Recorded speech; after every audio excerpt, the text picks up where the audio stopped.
Muy buenas tardes, sean bienvenidos al Aula de Cultura del Diario Montañés en esta sede del Ateneo Santanderino.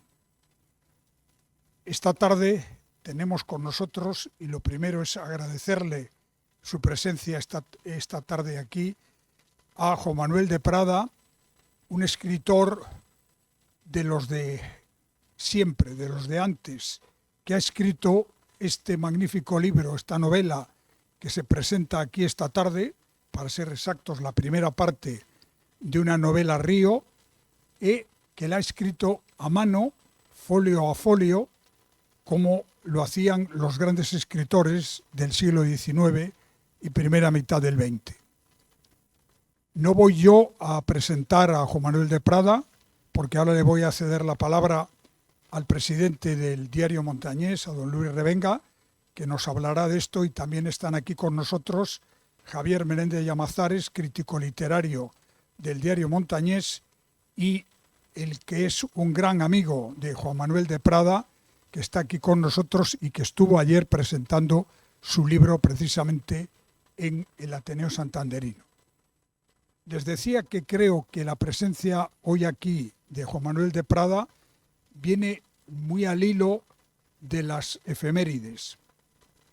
La novela está ambientada y basada en estos años entre que termina la Guerra Civil Española, 1939, y la liberación de Francia por las tropas aliadas, británicas y fundamentalmente norteamericanas, en el verano del 41, de 1941. 44, en efecto. Y precisamente porque es el 44, se cumplen ahora 80 años de la llegada en agosto de los aliados a París, y antes, el próximo día 6 de junio, el desembarco de Normandía, que fue lo que cambió el paradigma de aquella guerra. Por lo tanto, está aquí con nosotros un novelista de raza que además nos va a presentar en esta novela, en esta primera parte de esta gran novela, ese ambiente que había en París durante la ocupación nazi. Yo ya sin más le paso la palabra a don Luis Revenga, presidente del Diario Montañés y vicepresidente de este Ateneo.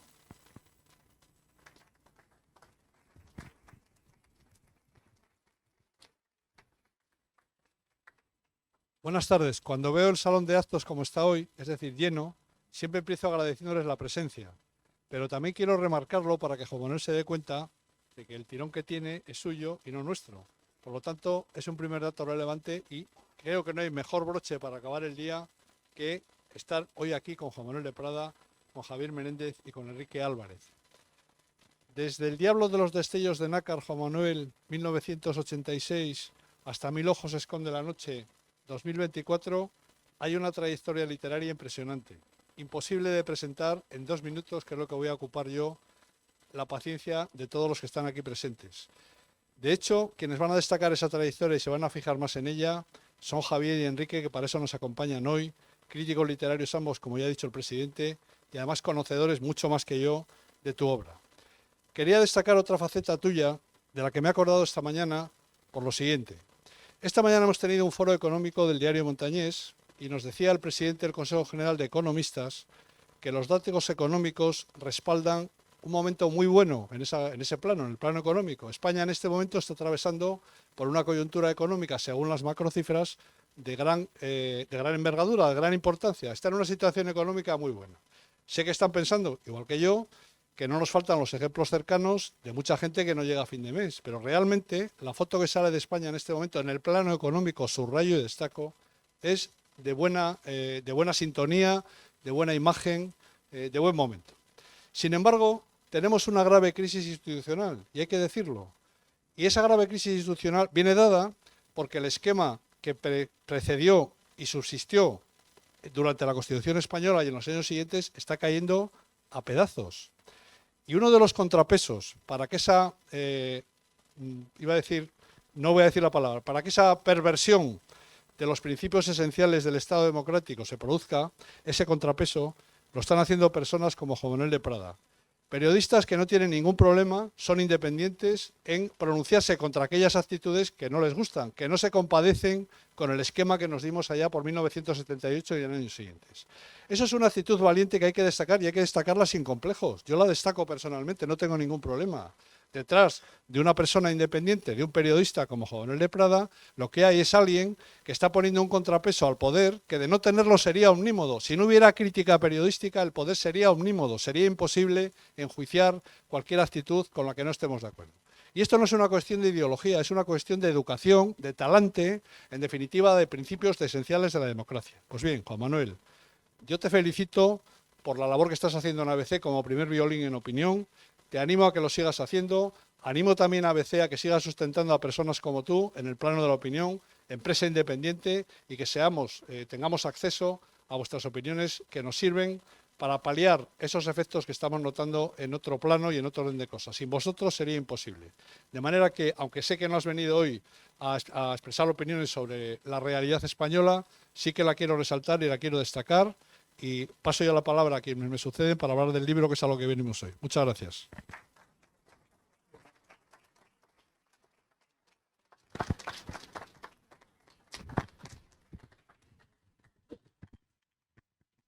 Muchísimas gracias, Luis y Manuel Ángel.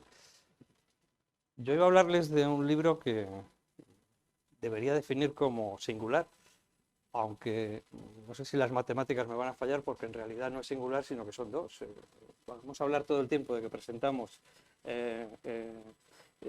La ciudad sin luz y sin embargo estamos presentando, o al revés, ¿no? Presentamos Mil ojos esconde la noche y presentamos La ciudad sin luz.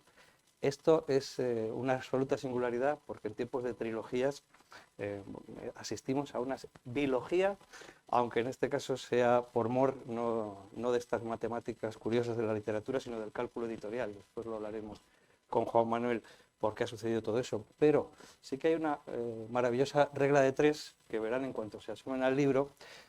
Últimamente se ha puesto muy de moda eso de que los editores llaman blurb en un lenguaje tomado directamente del inglés, y son estas frases promocionales que aparecen en las fajas de los libros. ¿No se me oye? Voy a tener que tomar clases de proyección de voz como María Casares. ¿Hola, ahora mejor? Sí. Es que hay teletapas. Te va a estar mejor.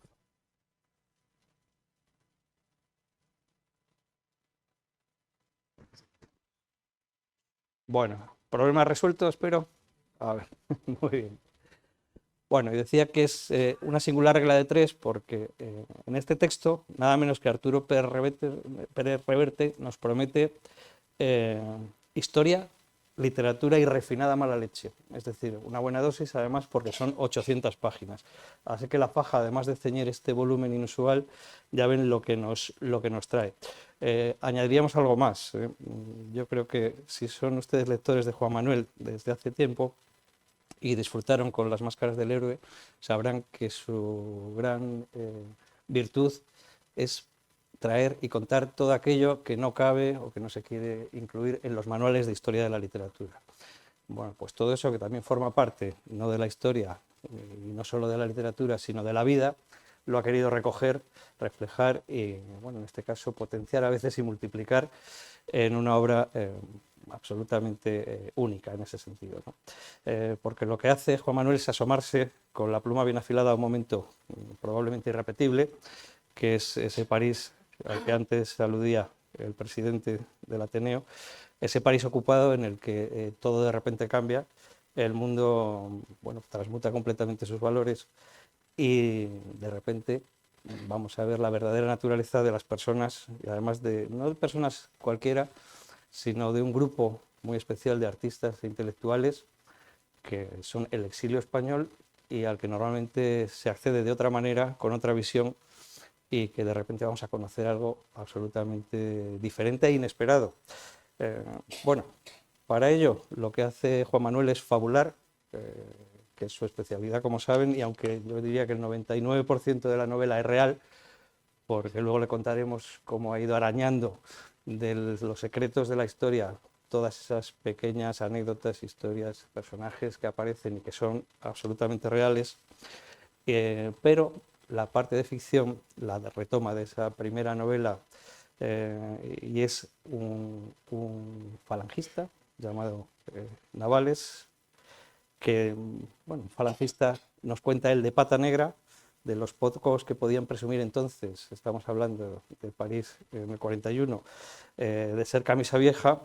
Lo que ocurre es que él no figura en ninguna parte como, bueno, pues, un camisa vieja y no recibe los privilegios que cree que merece, porque pertenecía, luego veremos, a las falanges de la sangre, que nos contará Juan Manuel qué es, y que a lo mejor nos vamos a quedar un poco asustados todos de lo que ocurría.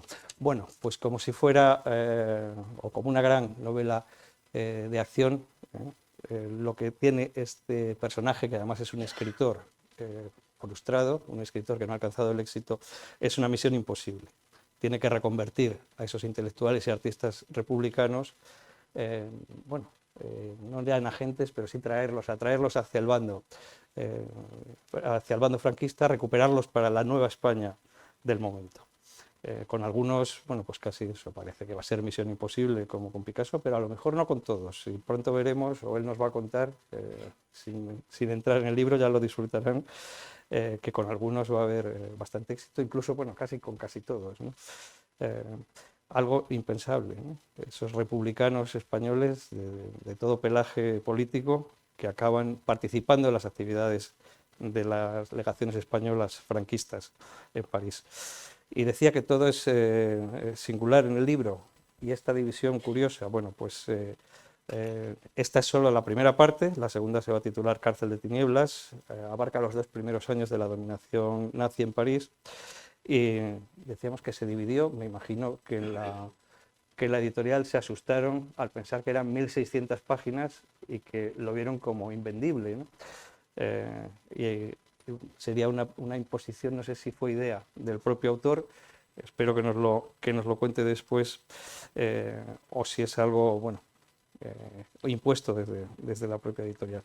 Les decía, bueno, seguramente van a disfrutar muchísimo esta novela, sobre todo si fueron lectores de la primera, al recuperar a Fernando Navales, pero también van a encontrar, bueno, muchísimos guiños, ¿no? No solamente aparece Gálvez, que aparece en muchísimas, Gálvez, digamos, el gran autor o antiautor que aparece en Las máscaras del héroe, sino algunos personajes históricos que han pululado, y mucho, por la bibliografía de Juan Manuel, como Ana María Saggi, a la que ha dedicado 2 obras. Yo creo que deberíamos, si tenemos tiempo, después hablar un poco de esas 2 curiosas obras, con 20 años de diferencia entre ellas y un enfoque tan diferente. Pero para los lectores cántabros yo creo que hay un personaje que nos va a llamar muchísimo la atención, que es Ana de Pombo.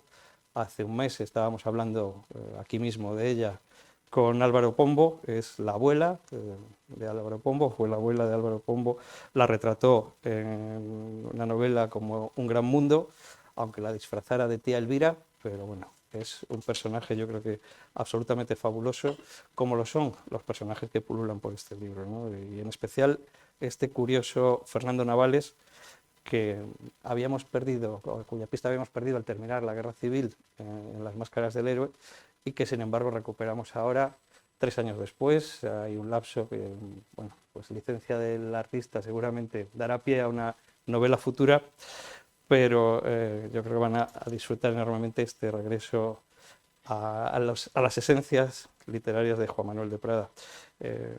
Sobre todo yo querría preguntarte por este fabuloso personaje que habla muy a menudo desde el resentimiento, y que sin embargo, bueno, ha conseguido ser aceptado por el círculo de escritores, por el círculo de artistas españoles en el exilio, que no hace un papel entre el soplón, el delator y el espía, pero él en realidad en el fondo es un escritor. El libro es un grandísimo informe, digamos, una crónica magnífica y además cargada de mala leche, como decía Pérez Reverte, pero uno se queda alucinado pensando que realmente esto pudo ocurrir, porque aunque tengamos la visión que ahora mismo tenemos de aquella época, estamos hablando de un momento en que personajes que hacían este tipo de misiones de información, de espionaje, eran auténticos escritores. Es decir, este es un personaje sacado de ese mundo que retratabas en la bohemia española y en el malvivir de la Segunda República, y que pudo haber sido, porque realmente estamos hablando del momento en que todos aquellos políticos no tenían absolutamente nada que ver con nuestros representantes públicos actuales, porque muchísimos eran grandes escritores y ejercían, más que de políticos, yo creo que de intelectuales y de escritores. ¿Cómo surge este personaje que aparece, que te inventas en aquel momento para las máscaras del héroe, y por qué decides retomarlo ahora, pues un cuarto de siglo más tarde? Muchas gracias, Javier, por tus amables palabras. Muchas gracias también a mi otro presentador, Enrique, a mi viejo amigo, Enrique Álvarez. Muchas gracias al Ateneo de Santander, especialmente en la persona de su presidente, Manuel Ángel, que ya en otras ocasiones me ha querido traer aquí a este foro. Muchas gracias también al vicepresidente del diario Montañés, a Luis Revenga, por sus amables palabras, y naturalmente a todos ustedes por su presencia. Fernando Navales, efectivamente, es el narrador de mi primera novela, Las máscaras del héroe, que es un viaje alucinado hacia el corazón, hacia el meollo de los ambientes literarios madrileños de comienzos del siglo XX, especialmente de las décadas de los años 20 y 30, y específicamente al mundo de la bohemia madrileña de aquellos años, también al mundo de los albores de Falange, puesto que Fernando Navales va a ser un joven que se afilie por fascinación a José Antonio Primo de Rivera, a esta formación, y que acabará efectivamente pues formando parte de su guardia pretoriana y asumiendo el cargo que le encomienda José Antonio Primo de Rivera de organizar, lo mencionaba Javier, las falanges de la sangre, que eran, digamos, unos comandos pues que la falange dedica a combatir al enemigo, ¿no? En el momento en el que llega la hora de la dialéctica de las pistolas, ¿no? Que decía el propio José Antonio, ¿no? La dialéctica de los puños y las pistolas, cuando la violencia y el antagonismo van tomando mayor relieve en la Segunda República, empiezan a producirse los primeros atentados y demás, pues Falange organiza estos grupos encargados pues del choque, digamos, con enemigos o con rivales en la disputa por el favor de los obreros, ¿no? Porque Falange española se dirigió muy específicamente, más allá de que tuviera simpatías en todas las clases sociales, trataba de captar el voto de los obreros. El caso es que estas falanges de la sangre, pues luego naturalmente se disolverán y pues cuando se hace historia de la falange, de los años heroicos de la falange, pues no se menciona este tema, ¿no? Con lo cual Fernando Navales pues queda ahí en un limbo, como un personaje que de repente pasa a la irrelevancia, ¿no? Y que lo destinan a un puesto subalterno en la delegación exterior de Falange en París, que es donde lo vamos a encontrar al comienzo de esta novela. La verdad es que yo este personaje siempre lo quise rescatar, después de escribir aquella primera novela. Siempre quise escribir una novela sobre la guerra civil, vista desde la perspectiva de Fernando Navales. Fernando Navales es un hombre que pertenece a una buena familia arruinada, una familia que se ha arruinado con el desastre de Cuba, que ha vivido casi huérfano, puesto que ha perdido a su madre en el nacimiento y a su padre lo verá morir siendo niño, y que desde entonces se ha criado de forma un poco silvestre, siempre en contacto con escritores,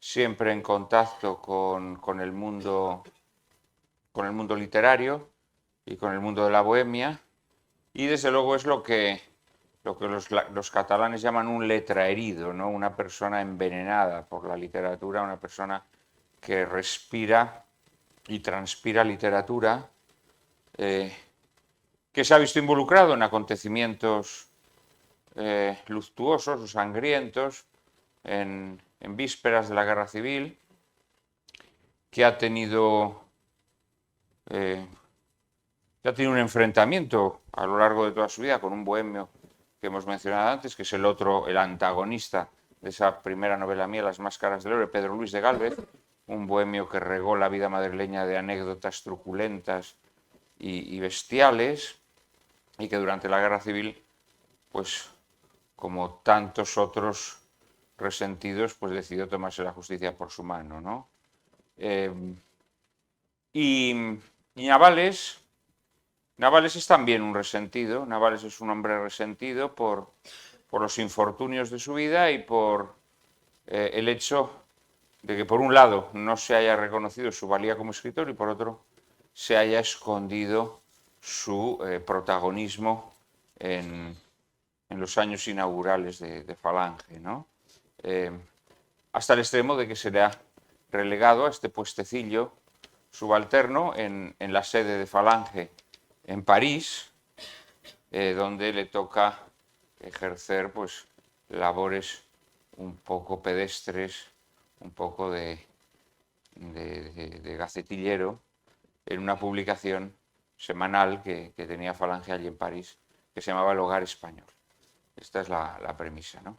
La razón por la que lo recupero, bueno, siempre quise recuperarlo. Durante mucho tiempo barajé la posibilidad de escribir una novela sobre la Guerra Civil, puesto que Las Máscaras del Héroe concluye al comienzo de la Guerra Civil en el año 36, y siempre pensé escribir una novela sobre los años de la Guerra Civil vista desde la perspectiva de Navales, pero esto de reconocer que me intimidaba un poco, ¿no? Porque la perspectiva de Navales es muy corrosiva.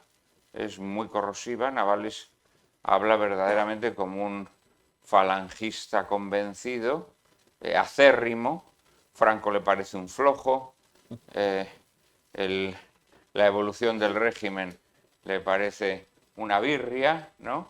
Una birria para democristianos, y entonces, pues claro, esa perspectiva aplicada a la Guerra Civil podía dar con mis huesos en la cárcel, ¿no? Y entonces es una obra que fui dilatando durante mucho tiempo, hasta el punto que llegué a pensar que probablemente pues, Fernando Navales ya no tendría una segunda salida, ¿no? Y mientras trabajaba en la biografía de Ana María Martínez Salli, en esta obra a la que tú te referías, una biografía de más de 1.700 páginas que publiqué hace año y medio, aunque la coroné hace más tiempo, pues la reconstrucción de la vida de esta mujer, a quien yo había dedicado un libro de juventud, un libro en donde ella narraba su vida, porque yo llegué a conocerla viva, esta mujer me mintió totalmente, o sea, se inventó su vida, o se reinventó su vida más bien, digamos, la edulcoró, la embelleció, la mejoró, como siempre hace la memoria histórica, claro está, ¿no? Porque la memoria nunca es histórica, la memoria es una recreación del pasado a través de la perspectiva de quien lo evoca, ¿no? Que siempre es una perspectiva interesante. Esta mujer me había mentido en multitud de particulares sobre su vida, y yo me di cuenta muchos años después, y entonces, obsesionado por su figura, me dediqué a reconstruir su vida, acudiendo, bueno, al testimonio de las personas que la habían conocido, a la investigación en hemerotecas, pero sobre todo en la visita a archivos, porque siempre al final los papeles cantan, ¿no? Allí donde hay un papel, ese papel es una instantánea de una vida que no admite discusión, por lo general, ¿no? Y esta mujer vivió en París durante los años de la Segunda Guerra Mundial, durante los años de la ocupación, lo cual me llevó a los archivos de París, muy específicamente a los archivos policiales, ¿no? Donde me encontré con auténticos tesoros. Y cuando me di cuenta de que aquellos papeles tenían un valor importante, porque en gran medida narraban acontecimientos o pequeños acontecimientos en la vida de estos personajes, que es la intrahistoria, ¿no? de España, de alguna manera, ¿no? pues me di cuenta que había que explotar ese filón y entonces empecé a pedir los expedientes policiales de otros muchos españoles que en esos momentos estaban en París, ¿no? Y así me junté con un montón de documentos que fotografié y me di cuenta que había un material muy interesante para una novela y que tal vez era la oportunidad de rescatar al personaje de Fernando Navales, destinado a París, que de nuevo va a tener la oportunidad de describirnos unos ambientes literarios, artísticos, no ya en el Madrid de antes de la Guerra Civil, sino en el París de la Segunda Guerra Mundial. Me di cuenta que esa segunda salida de Navales la podía trasladar a estos años, entre 1940 y 1944. La novela se inicia precisamente en junio de 1940, que es el momento en el que los alemanes llegan a París después de una campaña militar triunfal en Francia, en donde el ejército francés no tarda en desmoronarse y en desintegrarse de forma bochornosa. Y se inicia con una encomienda que recibe Navales, que es la encomienda de captar, de engatusar, de apacentar, digamos, a los intelectuales y artistas españoles que en esos momentos están en París, ¿no? Y esta labor él la va a desarrollar con gran celo y con gran eficacia, porque de alguna manera ve en ella la posibilidad de resarcirse del mal que a él le han hecho o que él considera que se le ha hecho, condenándolo al ostracismo, relegándolo en la consideración literaria, apartándolo de las primeras filas, las filas de honor de la Falange, y va a repercutir, va a descargar todo ese resentimiento acumulado durante años en estos españoles exiliados, en gran medida, aunque no todos, porque en Francia en esos momentos, dentro de la comunidad de escritores y de artistas, había gente de procedencias muy diversas. Estaban los exiliados de la guerra en diversos momentos, estaba gente como Marañón, por ejemplo, que había huido del Madrid republicano al ver la deriva criminal y temiendo por su propia vida. Había huido en el año 37, y luego estaba el exilio de la llamada desbandada, ¿no? Que es cuando cae el Frente de Cataluña y cientos de miles de catalanes cruzan la frontera. Entonces en París están estos exiliados, pero también hay muchos artistas que llevan allí muchísimo tiempo, ¿no? Desde luego el caso de Picasso es el más notorio. Picasso lleva 30 años aproximadamente en París. Y otros, como Ana de Pombo, a la que mencionabas antes, pues también lleva años ya en París, donde ha hecho una carrera en la casa de modas de Chanel y en otras casas importantes de modas de Francia, y que precisamente en los años de la Segunda Guerra Mundial va a dedicar sus mayores esfuerzos al baile. Va a abandonar un poco la moda, aunque no la llega a abandonar, y se dedica sobre todo al baile, se convierte en bailarina, ¿no? Ellos ya llevaban mucho tiempo antes de que estallase la guerra. Luego también están los corresponsales de la prensa española, de la prensa franquista, que están allí porque evidentemente París en esos momentos es uno de los epicentros, ¿no? de la actualidad política, militar. Bueno, militar no exactamente, ¿no? Pero bueno, digamos que París se ha convertido en el escaparate del Tercer Reich ante los ojos de los europeos escépticos, de los europeos que no acaban de comulgar con el nacionalsocialismo, y el Tercer Reich quiere que París pues presente una imagen amable ante el mundo, ¿no? Entonces ahí están destacados todos los corresponsales de la prensa española. Y luego, por último, pues también hay aventureros que simplemente están ahí porque les apetece saborear la experiencia de conocer cómo es ese París bajo la dominación alemana, como es el caso de César González Ruán, un personaje verdaderamente único en nuestra literatura y en nuestro periodismo. Y bueno, este es un poco el ambiente en el que se desarrolla la acción de la novela, en donde naturalmente va a tener mucha importancia en la creación de atmósferas, en la construcción de la trama, la propia ciudad de París, ¿no? Es un París muy distinto al que estamos acostumbrados. No es ese París de la luz, esa ciudad de la luz, sino que es la ciudad sin luz. Un París donde a las 10 de la noche no hay un alma por las calles porque hay un toque de queda. Un París en donde no hay ninguna luz encendida en las casas porque es obligatorio apagar las luces para evitar el peligro de bombardeos. Un París atenazado por el miedo, por los recelos, pero también un París que sigue viviendo, ¿no? Que sigue viviendo, aun con las dificultades y restricciones propias de la situación.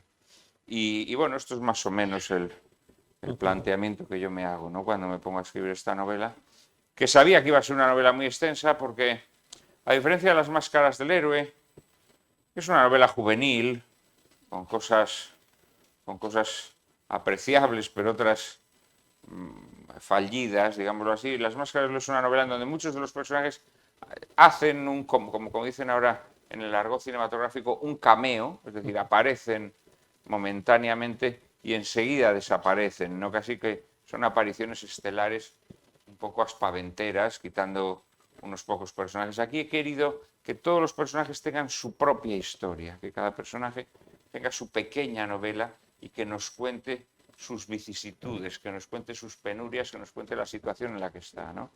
Y todos los artistas, todos los escritores, periodistas que aparecen en la novela tienen su pequeña novela dentro de ese gran mosaico que es la comunidad española de escritores y artistas.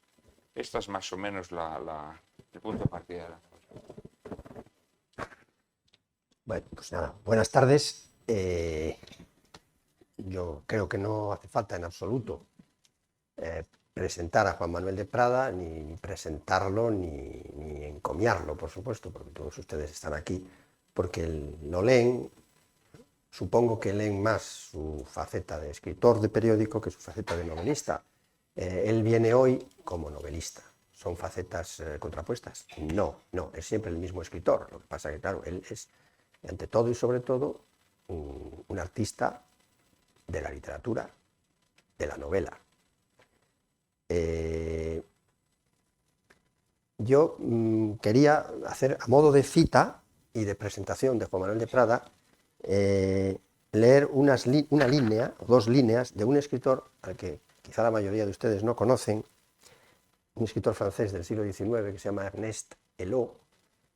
Es un escritor que el propio Juan Manuel de Prada me descubrió una vez, porque en España hoy día es totalmente desconocido.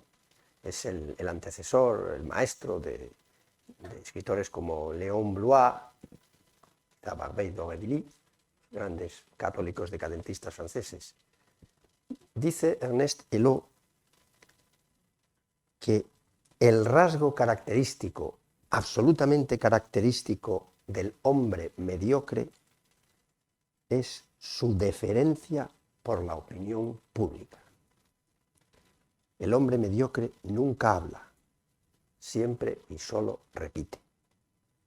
Entonces, por vía negativa, Manuel de Prada no es el hombre mediocre, es lo contrario del hombre mediocre, porque su actitud es justamente la de pensar por sí mismo, defender las posturas en las que él cree, con independencia y sin deferencia, sin respeto ninguno por la opinión común, es decir, por la opinión dominante. Con esto está definido, y esta faceta ustedes creo que la conocen. Yo he venido aquí a hablar un poco, a situar un poco la novela que hoy presentamos, con lo que ha dicho Javier y con lo que ha trazado Juan Manuel. Ya están ustedes situados ante lo que pueden esperar de esta novela. Pero claro, yo tengo que decir algo más, porque estoy aquí para hablar de una novela que he leído con sentido crítico y me ha vencido completamente. Es una novela excepcional, excepcional. Es una suma de aciertos es una suma de elementos positivos para que sea leída no solo por los que buscan rarezas literarias o los que buscan refinamientos o alambicamientos, sino para los que quieren leer buena novela, pasar buenos ratos leyendo buena novela y encima aprendiendo e ilustrándose mucho. Es una novela que tiene una excelente ambientación, nos mete en ese París que él ha definido y es un ambiente que nos acoge, aunque es un ambiente lógicamente turbio y tenso, nos acoge el entorno de la Segunda Guerra Mundial. Sabíamos muy poco de cómo lo pasaron los franceses, o por lo menos los parisinos, durante la ocupación alemana, que en una primera fase no fue tan dura como nos la han presentado. Después las cosas empezaron a cambiar, lógicamente. Y aunque no es una novela que tenga una trama argumental, estas que dicen ahora que enganchan estas novelas, estos thrillers adictivos, no es ese tipo de novela.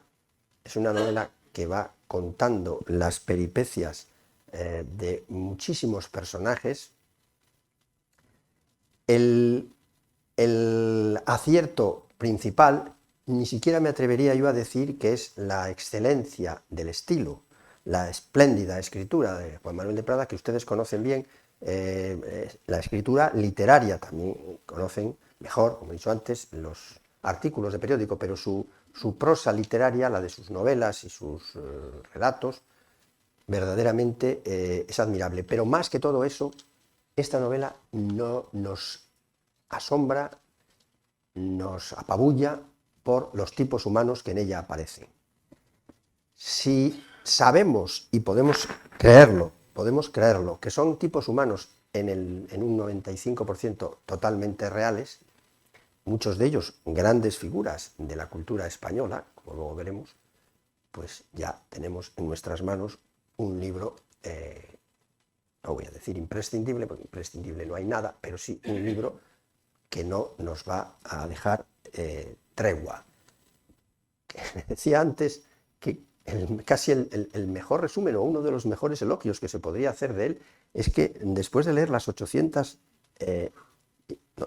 páginas, nos esperan otras 800 y está uno esperando que llegue pronto. Yo pensaba que la segunda parte iba a llegar en el otoño, me dice que posiblemente salga más bien en la primavera del año que viene. Pues qué pena, ¿no? Porque está uno deseando seguir con ella. Quiero decirles que sepan que esta novela les va a resultar amena, divertida, les va a subyugar como buena novela, como novela de las grandes. No voy a decir ni siquiera que es su mejor novela, porque esto es muy complicado.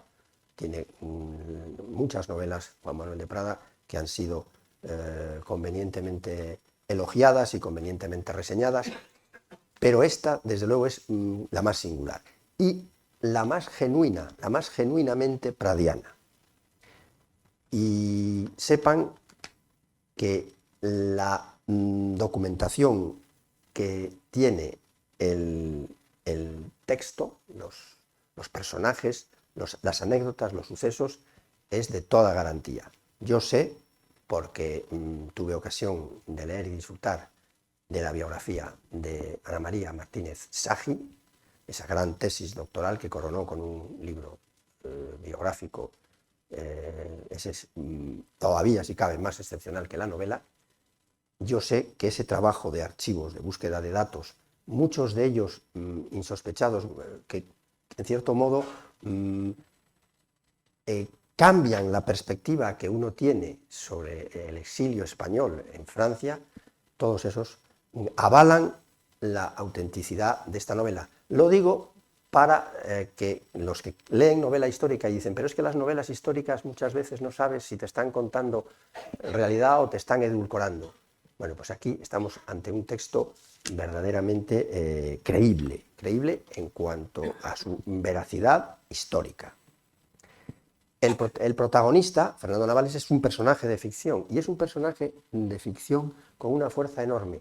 Tengo que decir que es un personaje, un canalla, ya ha quedado dicho, es un canalla, es un verdadero canalla, pero es un hombre muy inteligente, tiene una inteligencia, una penetración casi podríamos decir diabólica, satánica, en la forma de ver, de conocer las debilidades de todos los personajes.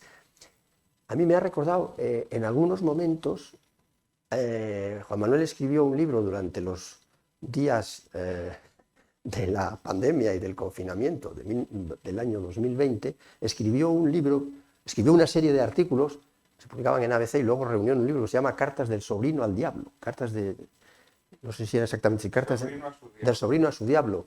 A mí me ha recordado, Fernando Navales me ha recordado a ese sobrino con esa penetración diabólica en el trasfondo de todos los personajes. Y luego las descripciones también, no solamente hace un bucea en las almas, también describe con una plasticidad, con un ingenio, con un humor, con una chispa enorme.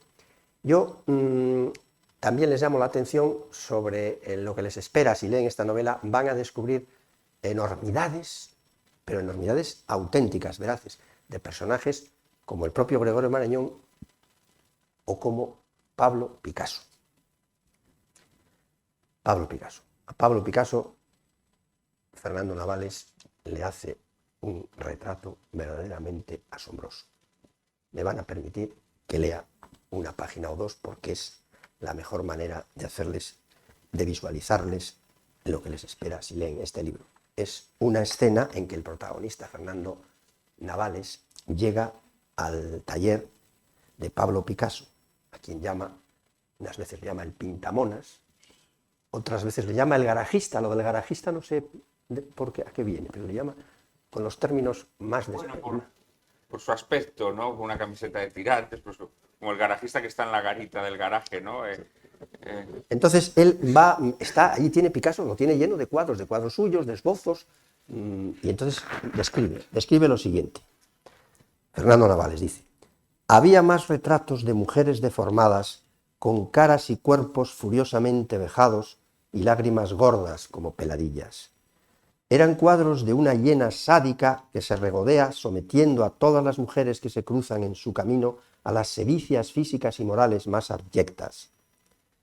Pero como había pintado el Guernica y no sé qué patochadas más, el comunismo internacional lo tenía en palmitas.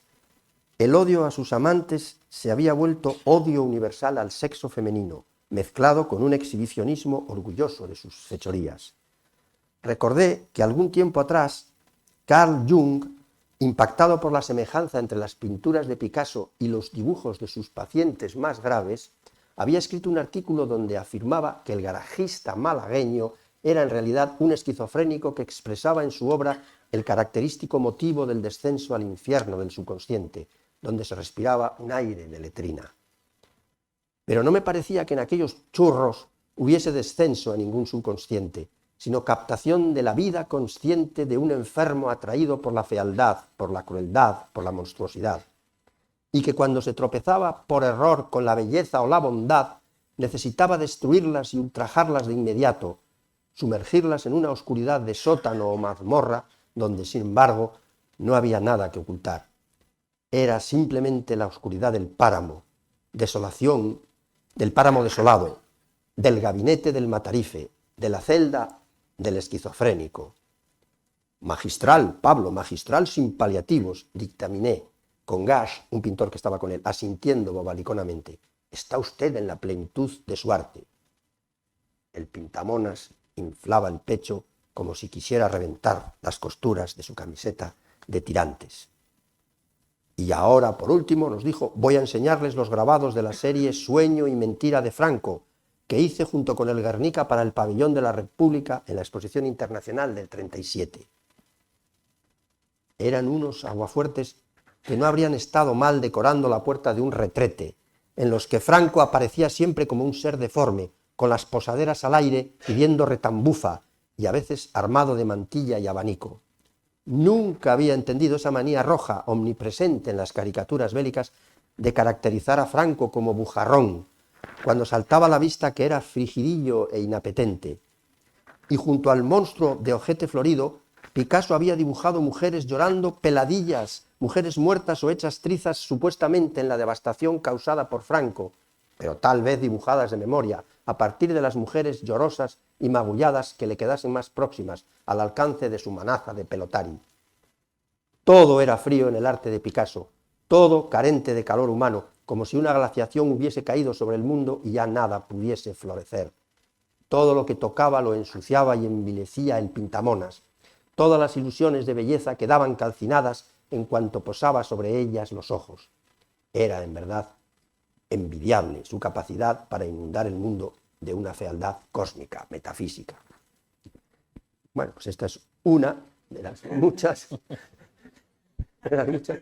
En fin. Yo quería también preguntarle alguna cosa, Juan Manuel.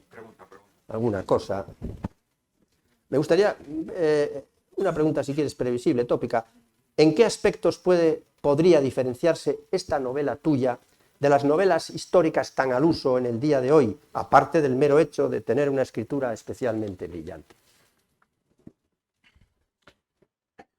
Bueno, hombre, vamos a ver, yo creo que esta es una novela que más allá de que se desarrolle en una época histórica y más allá de que tenga una reconstrucción histórica a través de la óptica deformante del esperpento, ¿no? Esto debe quedar claro. La estética de la novela es la estética valleinclanesca, es la estética quevedesca, es la estética de nuestra tradición barroca y esperpéntica, ¿no?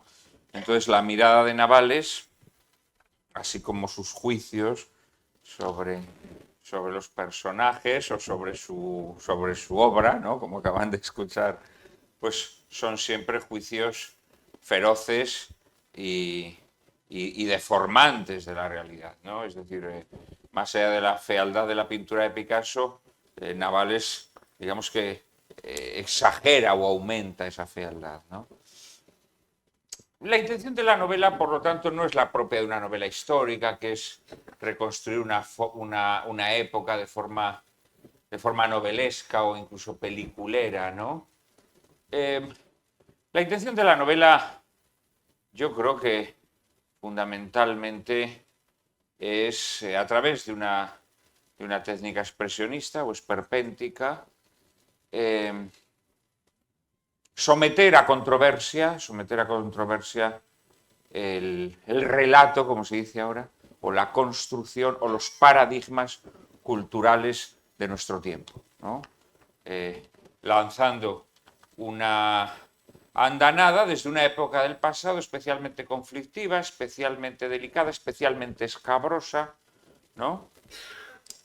Y proponiendo una visión bastante polémica o disolvente de ese relato que se ha urdido, a mi modo de ver, pues de forma torticera y con una intención claramente manipuladora de nuestra historia contemporánea, ¿no? Entonces, no, yo no creo que sea una novela histórica, más allá de que efectivamente, como tú bien has dicho, es una novela que tiene un soporte documental insólito hoy en día en cualquier novela, porque esta es una novela que está escrita sobre la base de muchísima documentación de archivos, documentación inédita, documentación desconocida, documentación que nadie se ha molestado en recuperar o que a nadie ha convenido recuperar, ¿no? Porque también lo que en esta novela se percibe es cómo las ideologías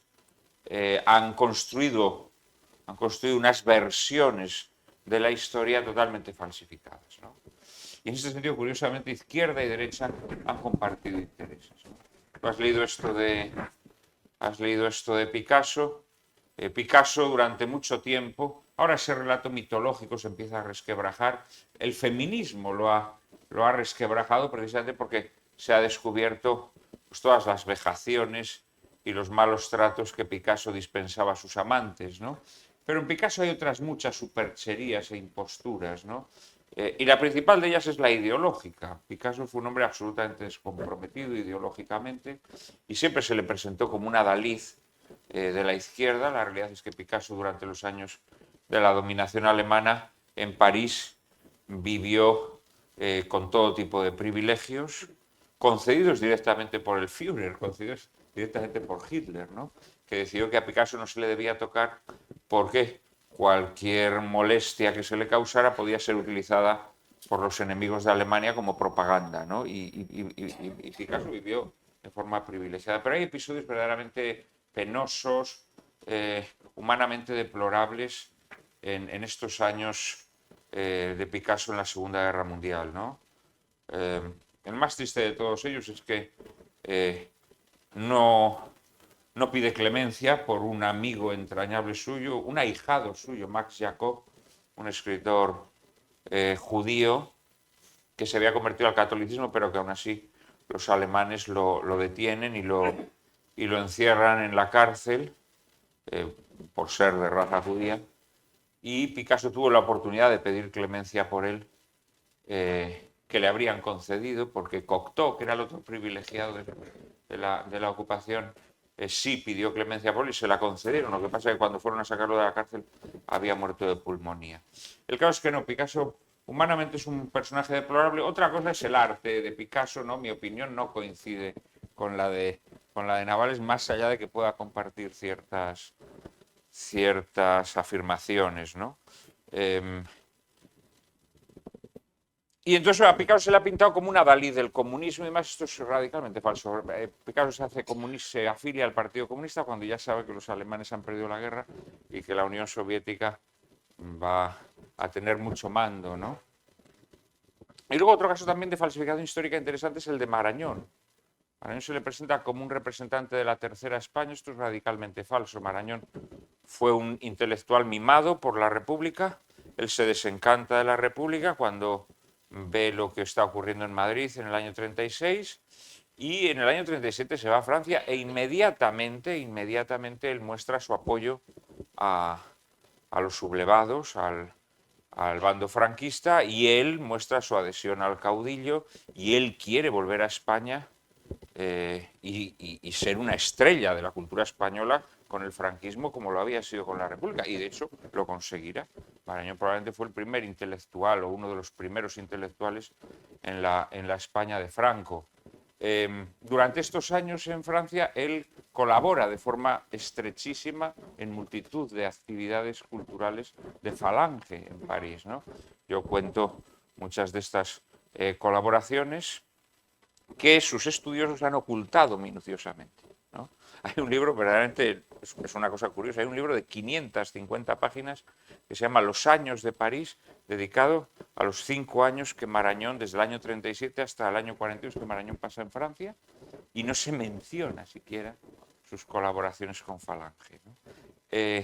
Al ocultarlas, ocultan uno de los momentos más gallardos, más heroicos de Marañón, que es la conferencia que le encarga Falange el Día de la Raza, el día 12 de octubre, en París, en un teatro de 2000 localidades, con presencia de todos los jerarcas nazis, de todas las autoridades de ocupación, en donde él hace afirmaciones de una osadía tremenda para el momento, ¿no? En donde él dice que para los españoles no hay otra raza que la lengua, ¿no? Y que igual de español es un señor de Santander que un indio del altiplano boliviano o un moro de Tetuán, ¿no? Que es la lengua lo que distingue a la raza hispánica, ¿no? Y luego, pues además hace un elogio de la aportación de los sefarditas a la cultura española, en fin, una conferencia de una gallardía extraordinaria, ¿no? Extraordinaria. Claro, a Marañón, ¿por qué lo presentan como miembro de la Tercera España? Porque la gente de derechas en España tenía miedo de reconocer que si habían apoyado a Franco o habían simpatizado con Franco, se les tachase de fascistas, ¿no? Se les tachase de fascistas. Marañón, cuando llega a Francia, le explica a los franceses en un artículo célebre lo que está pasando en España. Y les dice, miren ustedes, en España no son los demócratas contra los fascistas. En España, en el bando republicano, hay demócratas, pero también hay antidemócratas. Hay personas que defienden la dictadura del proletariado, que defienden la colectivización de los medios de producción, etcétera, etcétera. Y en el bando franquista, pues hay fascistas, pero también hay carlistas, también hay monárquicos, conservadores, liberales, etcétera, etcétera, Marañón era un liberal tiende hacia el conservadurismo con el paso de los años, era un liberal que sin embargo se integró en la España franquista. Claro, si tú te inventas el rollo de la tercera España y sacas a los liberales o a los conservadores o a los monárquicos del bando franquista, lo que le estás diciendo a la gente es que en el bando franquista eran todos fascistas. Es decir, estás abonando el relato tergiversado que le conviene a la izquierda, ¿no? De alguna manera, ¿no? Entonces, todas estas falsificaciones son parte mollar, digámoslo así, de la historia de España, ¿no? Yo creo que esto es así, ¿no? Es decir, se ha construido una mitología que nada tiene que ver con la realidad.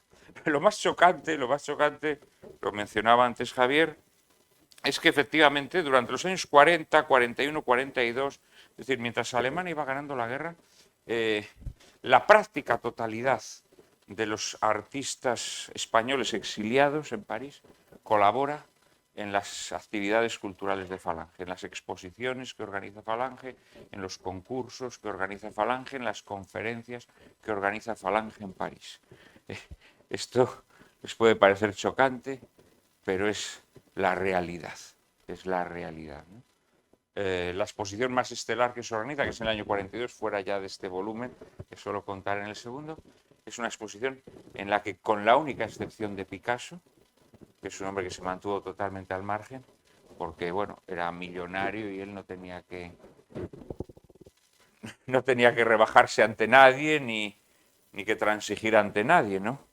Pero la realidad es que, con la única excepción de Picasso, todos los artistas que hay en París en esos momentos colaboran en esta exposición. Todos, absolutamente todos.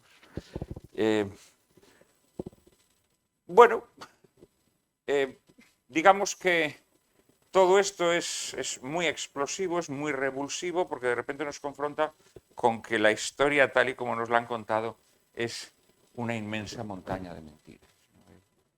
De alguna manera, ese Mefistófeles que es Fernando Navales, es un tipo que se dedica a disolver, digamos, todos los tópicos enquistados sobre nuestra visión del pasado. Lo hace de forma burlona, lo hace de forma malévola, pero el juego que yo también trato de plantear es que el lector, aun no queriéndolo, asuma el punto de vista o la perspectiva de Navales, ¿no? Este es el juego que la novela trata de entablar con el lector.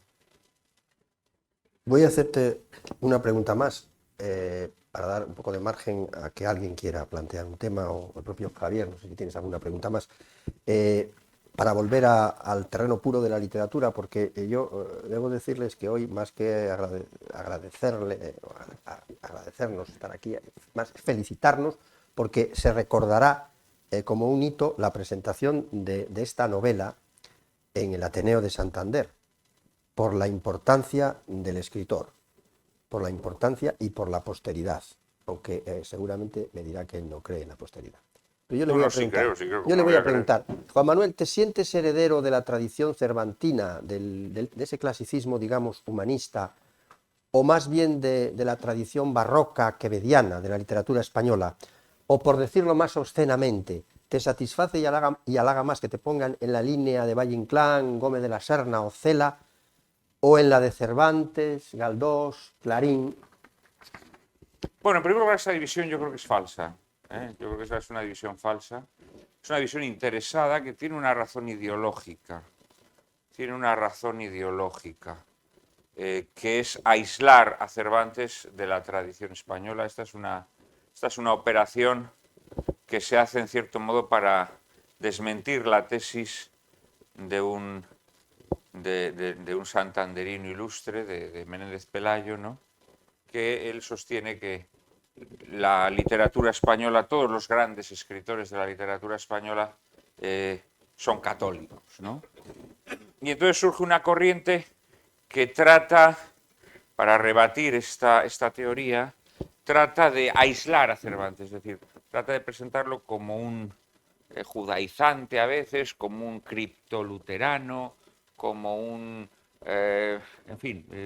como un erasmista, un heterodoxo, etcétera, etcétera, ¿eh?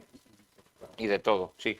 Pero con falsedades manifiestas. O sea, cualquier persona que lea el Quijote se da cuenta que la cantidad de propuestas contrarreformistas que hay en el Quijote supera las de cualquier otro escritor de la época, ¿no? Y dentro de ese intento de manipulación de Cervantes está esta cuestión, ¿no? A Cervantes se le necesita aislar de su época, ¿no? Y presentarlo como una especie de escritor aparte, ¿no? A ustedes nunca les habrán dicho que Cervantes es un escritor barroco, jamás, ¿no? Siempre se dice pues, que los barrocos son Quevedo, Góngora, Calderón de la Barca, frente a Cervantes, que no se sabe lo que es. Pero la dura realidad es que Cervantes escribe su obra, y muy específicamente el Quijote, lo escribe en los años, digamos, que todos los estudiosos del barroco pues determinan que son los años centrales del barroco español, ¿no?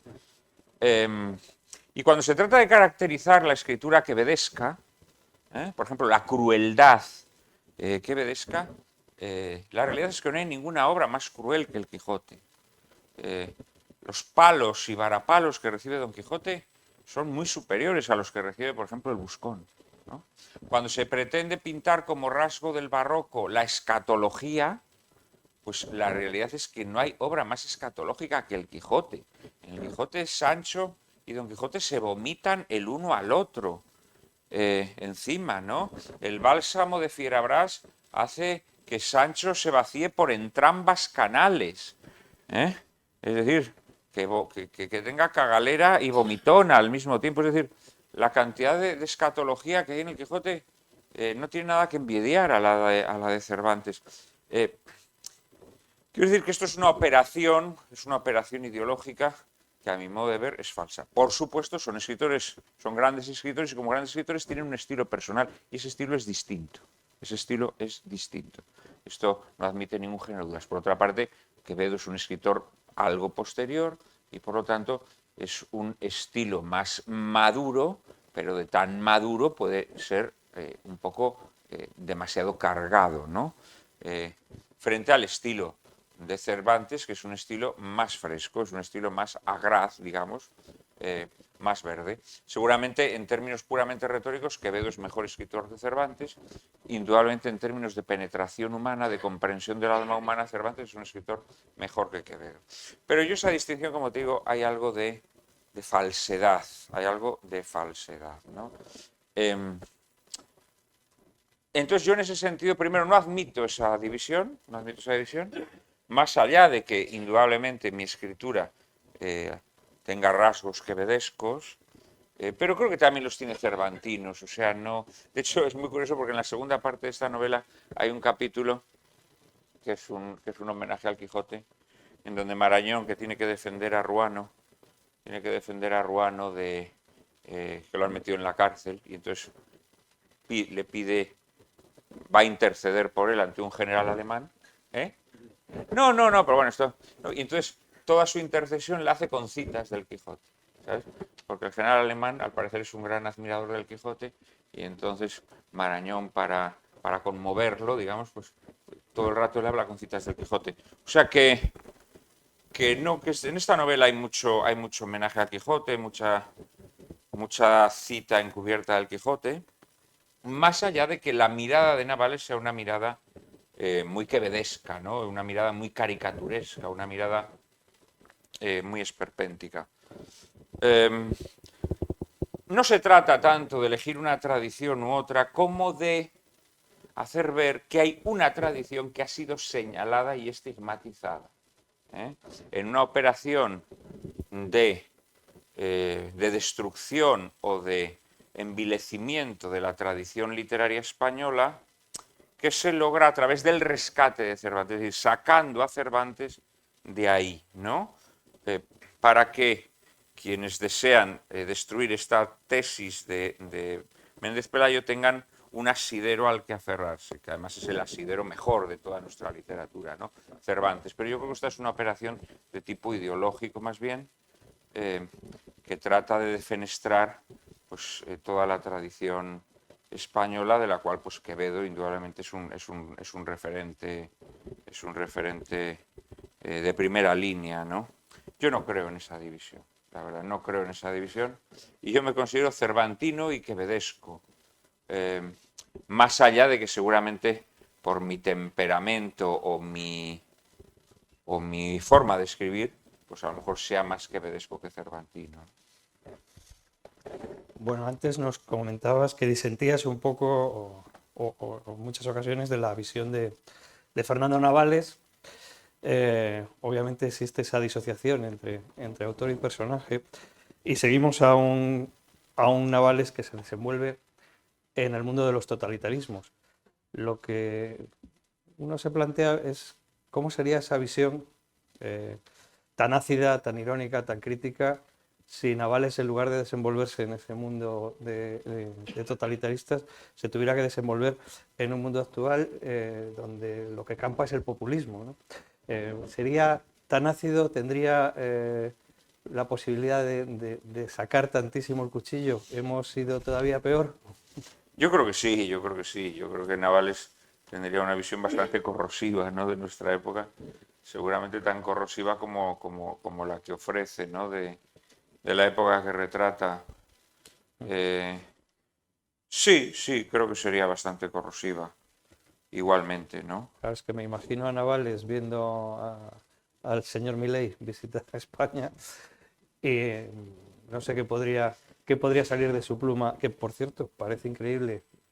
Ya han escuchado a Enrique leyendo el talento literario que tiene Navales. Parece mentira que no triunfase en la literatura, ¿no?, con semejante prosa. Igual ha sido el autor un poco cruel con él. Hay muchos escritores que escriben muy bien y que no han sido reconocidos, ¿no?, desgraciadamente. Yo no creo que eso sea raro, ¿no? Sí me gustaría hacer la presión. Decías la distinción entre autor y personaje. Aquí no es tanto autor y personaje como autor y narrador. Sí. Autor y narrador, porque el narrador no es un personaje cualquiera, el narrador es aquella persona que configura el mundo de la novela, ¿no? Esto es especialmente importante, ¿no? Yo creo que lo más complicado a la hora de escribir una novela, cuando la novela no tiene un narrador omnisciente, es decir, un narrador en tercera persona que contempla el mundo desde una atalaya, sino que es un personaje que interviene en la historia, yo creo que esa es la parte más difícil a la hora de escribir una novela, ¿no? Hallar esa voz a la que vas a permitirle configurar el mundo, va a ser su mirada, a través de su mirada, a través de la que nosotros vamos a ver el mundo, ¿no? Y claro, esa mirada tiene que ser coherente, y esto a mí me parece de las mayores complejidades cuando uno escribe una novela, ¿no? Si elige un narrador que interviene en la historia, es su mirada la que configura el mundo, ¿no? Y de ahí surge, claro, que ese narrador pues pueda estarte mintiendo o simplemente dándote su versión de los hechos. Pero desde luego esa versión de los hechos tiene que ser coherente, ¿no? Y Navales es un hombre lleno de bilis y de mala leche, ¿no? Y entonces la narración tiene que ser coherente, ¿no? En algunos momentos, pues digamos, porque siempre en cualquier personaje y también en un narrador siempre hay un algo de proximidad o de hermandad al escritor, ¿no? Esto siempre ocurre. En algunos momentos, pues algunos de los juicios de Navales puede haber una cierta proximidad con los míos, ¿no? En el caso de Picasso, en algunos aspectos, por ejemplo, sí, ¿no? En otros no. En el caso de Marañón, por ejemplo, no. Es decir, él odia a Marañón de forma furibunda, lo odia, porque además es el odio del hijo primogénito en la parábola del hijo pródigo hacia su hermano, ¿no? Navales dice, hombre, yo he estado pegando tiros en la guerra, ¿no? Y ahora el que se va a llevar la gloria y los honores es este que ha estado defendiendo a la República, ¿no? Entonces le tiene una inquina especial, ¿no? Yo ahí no participo de la inquina de Navales, más allá de que algunas posiciones de Gregorio Marañón me puedan parecer discutibles, y de alguna manera la inquina de Navales al final enaltece la figura de Marañón, ¿no? Es decir, que también la novela hay que leerla desde este punto de vista. Nosotros tenemos que preguntarnos hasta qué punto asumimos la perspectiva de Navales. Este es el juego que la novela nos plantea, ¿no? Hasta qué punto yo me puedo reír con las bromas de Navales, hasta qué punto las tretas que utiliza Navales para que sus víctimas caigan en la trampa me regocijan o no me regocijan. Este es el juego, la ambivalencia moral que yo le planteo al lector, ¿no? El reto que le planteo al lector, ¿no? Y que creo que es uno de los principales atractivos de la novela, ¿no? Es el poner a prueba al lector hasta qué punto Navales le parece un miserable, o, por el contrario, y al menos en determinados momentos, le puede llegar a caer bien, ¿no? Este es el juego que yo le planteo al lector. Es un juego incómodo, un juego difícil, pero creo que también es un juego literario apasionante, ¿no? Pues ahora los que pueden poner a prueba, en este caso al autor, son los lectores. Todos estos amigos que nos acompañáis, seguramente os habrán surgido unas cuantas cuestiones y tendréis muchas preguntas, así que Ángel se va a acercar, si levantáis la mano, para que podáis dirigírselas directamente a Juan Manuel. Dos cuestiones muy rápidas. Yo le leo todos los artículos de Vocento los domingos y hay una cosa que usted está haciendo mal, otra cosa bien. Es decir que las residencias son sitio para morir. Yo soy gerontólogo y visito las residencias y eso es un disparate. Espero que usted no vuelva a decir eso. En otras cosas bien. Y en lo segundo, me asombra que usted diga que Marañón era franquista, porque es uno de mis predilectos. Es más, sé yo de él que a su hijo le dijo, a su hijo, que me parece que fue director general de Cultura Hispánica, si no me equivoco, le dijo que no cogiera cargos de franquismo mientras viviera él. ¿Que no? Que no cogiera cargos del franquismo mientras viviese él. El hijo de Marañón no. Estuvo disfrutando de prebendas de Falange desde el primer momento. Bien. Cuando yo digo franquista, caballero, y permítame, tranquilícese un poquito. Era liberal, pero no era franquista ni mucho menos. Sí, pero es que he dicho que Mucho en menos. el llamado bando franquista estaban, señor, escuche un poco y no ponga el piloto automático. He dicho que en el bando franquista el propio Marañón explica que hay algunos fascistas, hay carlistas, hay monárquicos, hay liberales, hay conservadores. Marañón se pudo integrar en la España franquista sin renunciar a su pensamiento. Eso es lo que yo he dicho. Si usted es de los que le interesa perpetuar ese mito de que la España franquista eran todos fascistas, pues quede usted con ese mito. Marañón fue un hombre plenamente aceptado en la España franquista. Fue uno de los intelectuales más eminentes de la España franquista. Recibió todos los honores en la España franquista y efectivamente siguió siendo un liberal conservador. Eso es lo que yo he dicho, caballero. Las residencias, cada uno tiene la visión de las residencias que quiera tener, como podrá usted imaginarse, porque yo he conocido viejos que han sido maltratados y abandonados en residencias. Por supuesto que también, claro. Y anda que no denuncio yo los viejos abandonados por sus hijos. Pero como comprenderá usted, a mí usted no me va a venir a decir lo que yo tengo que escribir. En todo caso, he venido a hablar de un libro y no a hablar de la persona. Sí, perdona, es otra Claro. pregunta. Mucha gente que quería oír algo de literatura. Solamente, Calma. bueno, buenas tardes, enhorabuena anticipada por la novela. Una curiosidad, dentro de todos los personajes que parece que el protagonista se va encontrando en aquel París de aquella época tan complicada, ¿aparece Manuel Chávez Nogales? No, Manuel Chávez Nogales, que efectivamente se exilia en un principio en París, él se marcha de París en vísperas de la llegada de los alemanes.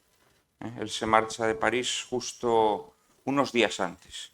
Entonces, no, me hubiera gustado meterlo, porque además uno de los personajes fundamentales de la novela, que es Pedro Urraca, el policía que era el agregado policial de la embajada, que es un policía que se encargó del traslado de muchos políticos republicanos hasta la frontera, los entrega a la guerra civil, por ejemplo a Companys, el que había sido presidente de la Generalitat, el ministro Zugazagoitia, que luego serán fusilados. Yo me leí todos los informes que hacía Pedro Urraca, que son alucinantes, son unos informes escritos de puño y letra y prácticamente sin tachaduras, folios y folios y folios sin tachaduras, es espectacular, con una letra clara, redondilla, y entonces le dedica un informe íntegro a Chávez Nogales, con una inquina tremenda, tremenda, tremenda, tremenda. Pero Chávez Nogales se va justo antes de la llegada de los alemanes, entonces no entraba dentro del marco temporal de la novela, digámoslo así, ¿no? No, en la novela aparece, por ejemplo, mucho César González Ruano, que estuvo pues 3 años de la Segunda Guerra Mundial en París.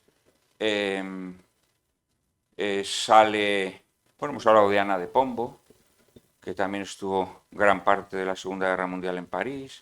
Sale mucho María Casares, la actriz María Casares, la hija del ministro Casares Quiroga, que es un caso de triunfo precoz. Es una chica que a los 18 años empieza a triunfar en el teatro francés, es una cosa impresionante. Luego salen muchos pintores, algunos más conocidos que otros. Algunos que todavía no son pintores, pero que están a punto de serlo. Manuel Viola, por ejemplo, que luego va a ser uno de los máximos representantes del expresionismo abstracto en los años 50. Bueno, hay multitud de personajes, todos ellos relacionados con las artes y las letras. ¿Más preguntas?